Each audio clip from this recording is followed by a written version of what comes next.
Magandang araw po sa lahat. Isa sa mga magagandang bagay na nangyari during ECQ ay nakakompose ako ng mga songs. Ang pagigitara at pag-aawit ay pintig ng aking puso.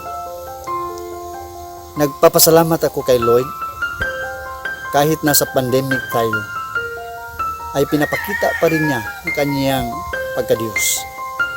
Hindi niya tayo pinabayaan. Sa mga panahon na ito, mas higit pa nating kailangan ang Panginoon dahil nabubuhay tayo sa kabutihan ng Diyos.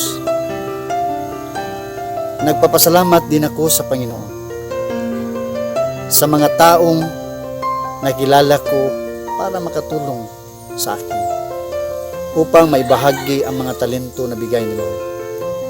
Kay Raymond Tablando, lead guitarist, Melvin Pubadura, guitarist and bass guitar, Sam Madria, bass guitar, Pat Sibusa, drummer, Christopher Sibusa, video editor, and Sola family.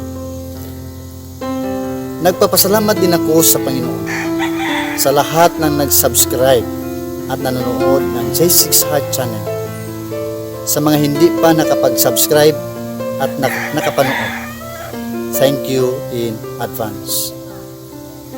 Marami pang Christian songs na i-upload ko. Original composition po yan. Sana panoorin niyo. And of course, nagpapasalamat ako sa aking family, sa mga anak ko, lalong-lalo na sa aking wife, na laging nagbibigay ng kanyang suporta through prayers. My friends, according to Psalms 121 verse 7 to 8, the Lord will keep you from all harm. He will watch over your life. The Lord will watch your coming and going, both now and forevermore.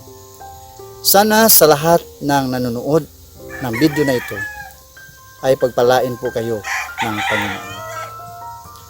Pastor Jason A. Ato, welcome to my channel, J6 Heart Channel. Sa mga kasama ko, Patboy Slim, Point Break Channel. Thank you and God bless us all.